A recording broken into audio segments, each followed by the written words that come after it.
Good morning, it's Tom, Negotiating with Jesus. We're doing today, we're going to talk a little bit more about songwriting. I'm going to put in the description 2 links, one to Keppie, who is a songwriting teacher. How to Write Songs. I think it's her YouTube site, How to Write Songs.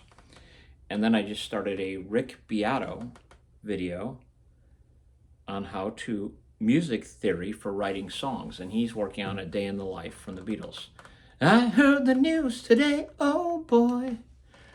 And he's going to tell you how to put together chords. So if you're a pretty substantial quality musician and you don't want to listen to some dope talk about music from my level, average, if it annoys you, move on. Move on. Don't watch it and then think you've lost 2 minutes of your life. My heart bleeds for you. 2 minutes gone. Dude, you're going to waste more time than that. But if you feel like you're already a very sound musician, you want to look for some good sites. I already am recommending Building Blocks of Rock for Guitar. That is a site about actually putting together how to cover songs, the more sophisticated parts of songs. Rick Beato, the link to songwriting or music theory, and Keppie, songwriting. Now, Keppie said 3 things that were absolutely things that I did about songwriting. I'm going to quick talk about exercises. But Keppie, just to tell you how she thinks you should write, or helpful tools for writing songs. Because you need tools to do anything. I'm saying we do exercises. And that is something that gives you the tool, this layer of skill that you can build songs on. So that's why we're here to write songs. I believe that we must fight the AI and humans must write songs. And average humans must write songs. So Keppie, the link that you can watch her video. First, you got to come up with a concept, but that's not enough. A concept for a song. And I'm going to do some songwriting just from scratch on concepts, because to me, my mind works in such a way that I run down rabbit trails. So if you say, there's not a cloud in the sky, I could start coming up with ideas about what is that concept. So you have a clear blue sky, and then all of a sudden there's a little dot of a cloud. I could even go into the Bible, because that is Ezekiel, that there was a drought, and Ezekiel said, no, it's about to rain. And there was not a cloud in the sky, and all of a sudden a little tiny puff shows up. So we're going to write a song. A concept is this, clouds, okay? It could be a clear blue sky, and I could come up with ideas and start forming a song. She said the second thing. So first you have a concept. That's not enough, she said. The second thing is throw a title on it. And that is something that I did accidentally. So the song I'm going to talk about today, Backwood John, I came up with kind of a concept, John the Baptist. It's a crazy, awesome story. This prophet shouting, like if you went to New York City and you have a guy with a sign, the world is ending, prepare to meet God or something like that. And the guy's like ragged looking, and you're thinking, who would listen to him? And yet this guy persists. Everyone knows who this dude is. He's calling for the end of the world. So John the Baptist is that type of prophetic, this prophetic character. And talking about the end of the world, the end of the age, Revelation. Anyway, John the Baptist. I titled the song Backwood John, and it gave me something that I couldn't break from. The song was about this character, and Backwood John became some kind of focal point for my story. I don't know. I do that. I write down ideas, and then I do pick titles, and it's accidental. It's not because I'm skilled. I'm average. Thirdly, she said, a songwriting map. the idea that your song is going somewhere. So it's really the story writing process. You have a concept, and then you have some kind of conflict and resolution.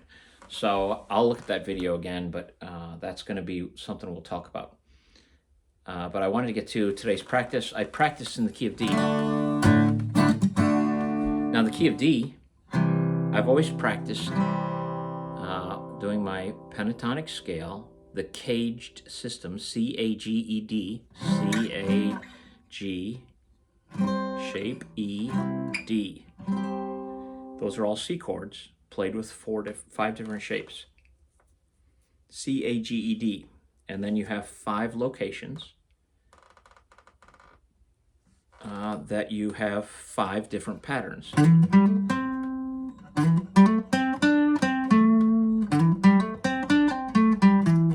So this is the D pattern, the C chord playing a D shape. This pattern is a favorite. It works great in the key of G. Here's the G with a D shape. Now I just decided recently that I would start practicing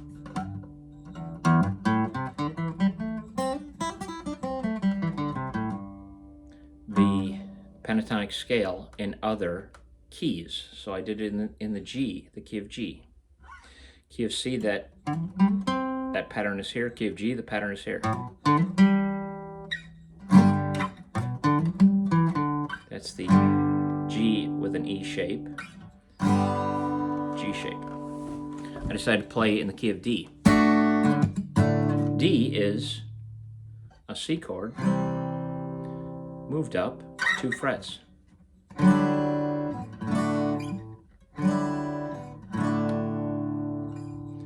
So the D shape is a C.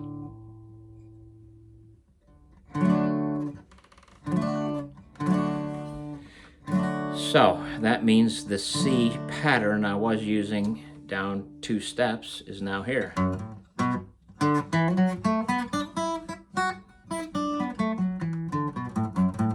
Everything moved up 2. That means when we get to an octave, the pattern that was here, the great pattern that is close together, that pattern that guitar players love, gets pushed to the octave, which means it can come right back around to the end of the neck.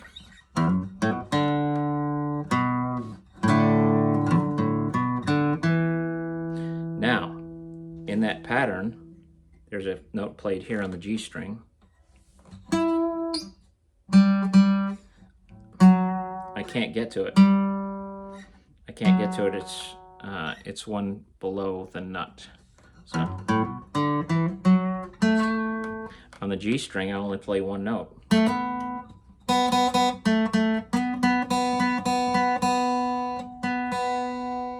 So I don't want to be redundant and play the same note twice. So I have to play the note that I can't reach because the note is actually down here on the G string. I can't get to it. So this shape pushes an octave down to here.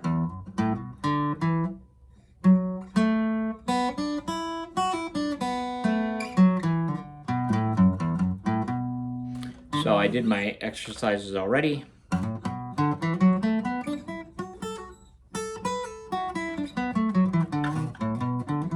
I did a bunch of exercises.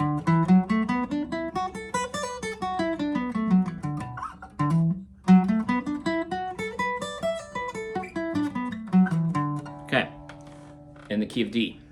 So everything shifts. This goes back down. Okay, songwriting, back with John, which is sitting here, I think. Right here. Okay. The way I do songs, I believe that you need to, I write songs and then I write chords above them. I write chords, I don't do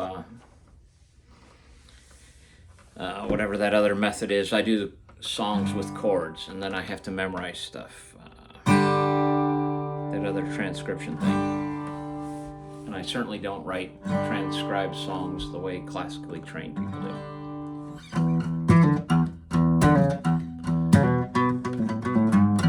I came up with a little riff. Is it stolen? I don't know. I don't care. I want to do something that I like that allows me to feel like a songwriter. I want to write songs that I like. I'm obviously not selling them. I'm just going to enjoy them. So I want you to write songs that you like. And even if they stink, I don't care. Who cares? Who's your judge? You're not on American Idol. What do they know? Sure, they know how to make money. Who cares? I'm not here to make money. So back with John. And then I found out, this same pattern can go in a different key. This is E minor.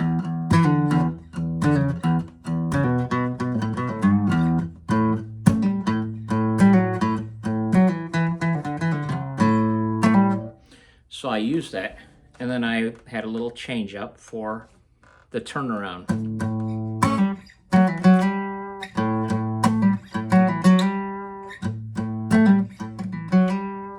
So musical ideas are great, but to me, songwriting is you come up with an idea, you use your voice. Your voice is your greatest instrument, whether you like your singing voice or not. It is the thing you carry with you all the time. You don't have your guitar in the car.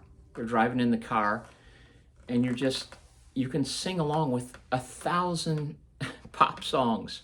You can sing with pop songs as if you were a skilled musician because your voice is your greatest instrument. So use your voice. Come up with a concept. I came up with just the idea of, back with John, I want to write songs that have some stories that aim towards the Bible. This is a Bible story. It's fantastic. Up in the mountains where you wouldn't walk alone, by the bank of the river lives a lonely soul. Came up with some verses. I used my voice to come up with a melody, and then I figured, up in the mountains, I started figuring out the chords that would work.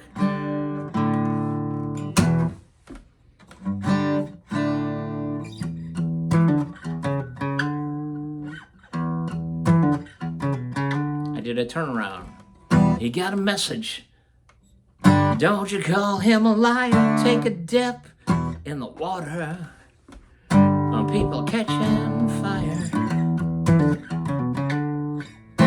I did a key change because I kind of wanted to get to.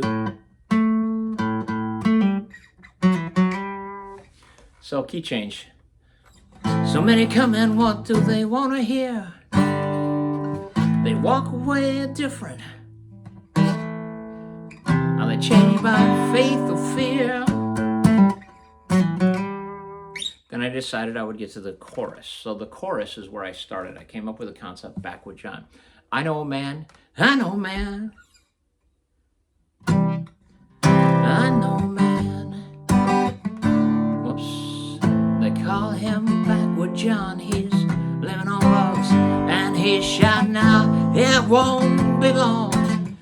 So there was this prophetic voice. John the Baptist. He eats grasshoppers, locusts, and wild honey. That's fantastic. He eats locusts and wild honey.